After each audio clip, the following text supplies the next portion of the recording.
friends, and welcome to the Sunshine Hour, a podcast dedicated to shining light on up-and-coming artists and musicians. This episode is dedicated to one of my favorite songwriters, Gatlin. Known for her raw storytelling and pop synth sounds, I talked to Gatlin about life on tour, vulnerable lyrics, and imposter syndrome. This interview is pulled from my radio show, The Sunshine Hour, on Flagler College Radio. This was also the interview that inspired me to start this podcast. I've inserted clips of Gatlin's music into the episode, so be sure to stream her on Spotify, as well as our show, where you can listen anywhere you listen to podcasts. We are hoping to upload new episodes every Saturday. Now let's get into the episode. So I'm DJ Maddy. This is the Sunshine Hour, and today we have Gatlin. We're going to ask her a couple questions about her music, her life as an artist, and what is life like on tour. All right, so first up, a little background. How did you get started in music and end up in Nashville?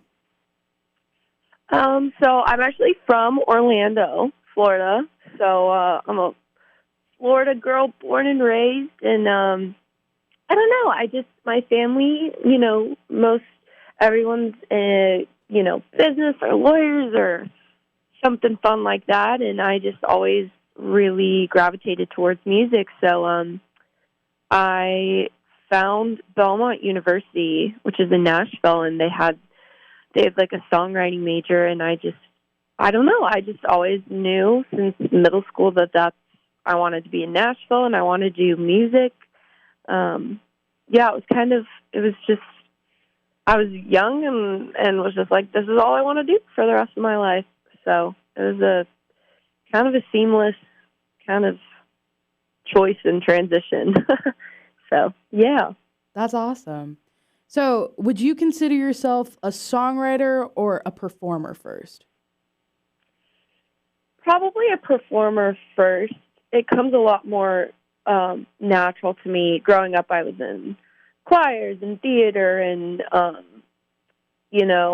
would play my guitar and sing at restaurants and bars and, at such a young age. So I think that's definitely more natural. Songwriting has been more of like a craft and a skill that I've developed and learned and will hone in, and it's not quite as natural to do all the time. It's kind of more when inspiration hits, I love it and can't help it. But performer, I think, definitely comes first.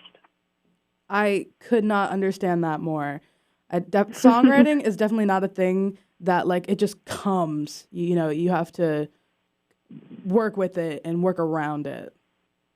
Yes, it's I am in sessions, which are essentially I work with producers or other just songwriters. 3-4 times a week writing songs, and it's developing a skill so that when inspiration does hit, you know what to do. And so, but, definitely, hits, randomly and at special times, and it's not just always flowing. Absolutely. So how do you feel after Talking to Myself started getting popular? Because you have, over 4 million listens on that song right now? Yeah, it's really exciting. I think before that that was just the first time I was like, oh, this is kind of working, and maybe I can keep doing this, and oh, I'm playing shows and people are singing the words back to me, and this is crazy, and I don't know, it was definitely a big confidence boost. And kind of a keep going sign, I think. Yeah, absolutely. So what is it like headlining your first couple of shows versus being on tour with other bands?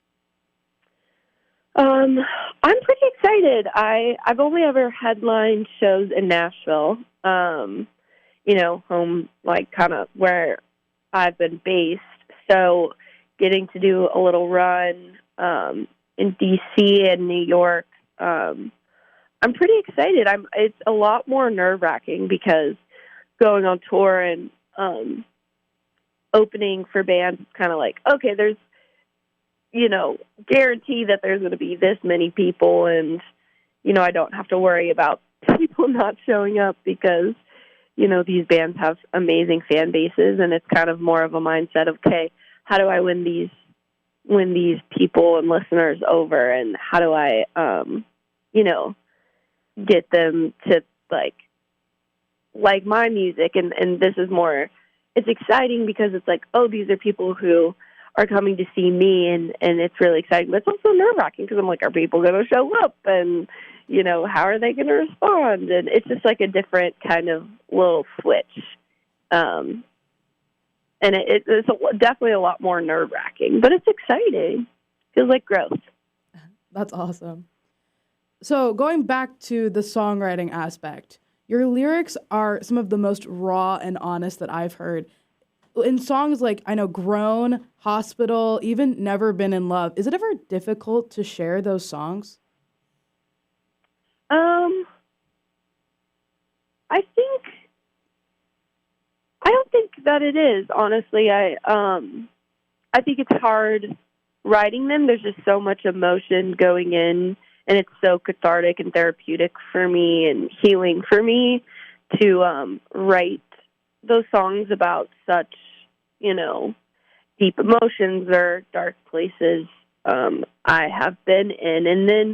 And then there's a level of finally when it's, released out into the world, or I'm playing it live, it's like, oh, now this is our song, like once things are released, like it's for listeners too, and it becomes less like about me, I think, and so I think I've had enough people encouragement of like, oh, this song helped me because I've been through the exact same thing, and so I think it just really has made me feel a lot less alone putting it out and playing it live because so many people have experienced such similar things. Yeah. All right. Well, if you're just joining us, we're speaking with Gatlin today, asking her some questions about her music, her life. So you moved back and forth between LA and Nashville, and now you're on tour. Yeah. Is it difficult for you constantly being on the move? I mean, definitely. I feel like I'm never in the same place for, more than 2-3 weeks for the last, like 8 months. And so it's definitely been difficult. I'm like, oh man, I miss kind of those roots that were, I guess, definitely planted during lockdown and everything of just staying in one place. But it's also exciting because I'm young. I'm 23, and it's kind of like, when else am I going to be able to do something like this? And I love being on tour. I love being on the road, and I love so many things about Los Angeles, and I love so many things about Nashville. So it's kind of like, I kind of wouldn't have it any other way. So, absolutely. Yeah. I do have, this is one question that I find really interesting because people are either really specific or have no idea. What genre would you categorize your music in? Yeah, that is probably a question. I mean, we're really moving into a time like with technology and with, the way people record and everything that's like we have access to, like kind of genreless music is such a thing. And so I love pulling, it started with, I think a lot of my early music is pretty folky, and I love like the storytelling aspects of folk music and the lyrics. So I think I pull from that in lyrics, but I love pop melodies and indie production, and some of the new stuff I've been writing like leans pretty rock and like at times some elements of hip hop. I don't know. It's fun getting to, hodgepodge all of these different genres and listening to all kinds of music and having that kind of start to seep into what I've been writing and what production elements I've been bringing in. So yeah, it's just kind of it's a hodgepodge of genres, I would say. Yeah, if Taylor Swift has taught us anything, it's that you do not have to stay in one genre. You can do whatever you want. Exactly. Thanks, Taylor. Oh, yes. So I just have a couple more questions for you. This one is just it's a question that I have because it's been driving me crazy, but I really wanted to know. So you have 2 EPs out right now. You have Sugar Coated and To Remind Me of Home, both of which are fantastic. But you have a song on To Remind Me of Home called Sugar Coated. I just want to know why it's not on Sugar Coated.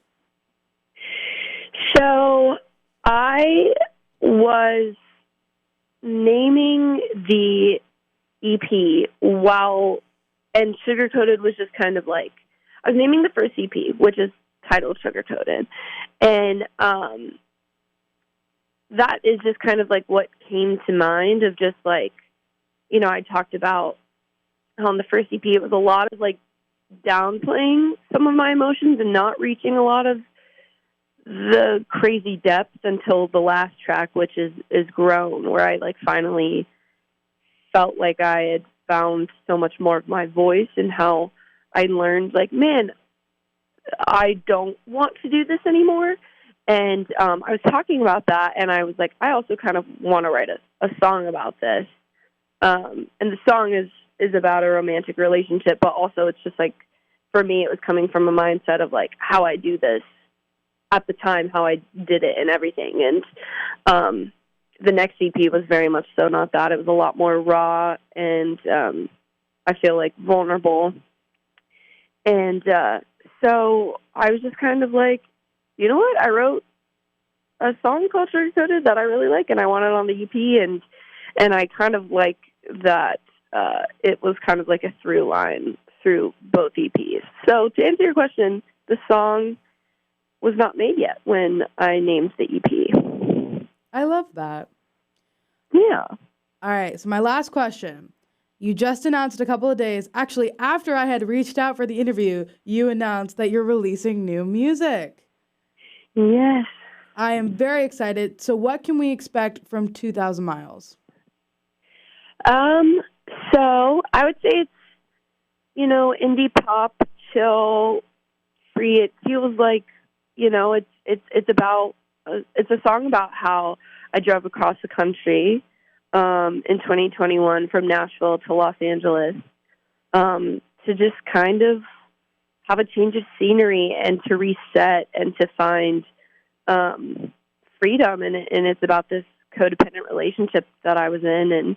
And so I think it's a song that is just about like finding freedom and like acknowledging, this is something that was sad and probably not the healthiest, but like now I'm like doing something about it. I'm like, I'm going towards adventure. I'm going towards like, happiness. And so I just wanted to make people feel free and happy and feel like they can, drive around with the windows down. And I just want it to make people feel good. I love that. Yeah. Well, that's all that I have for you. Thank you all so much for listening. This is Gatlin. Stream her on Spotify or listen to her on WSCF 88.5, Flagler College Radio. And thank you all for tuning in to the Sunshine Hour.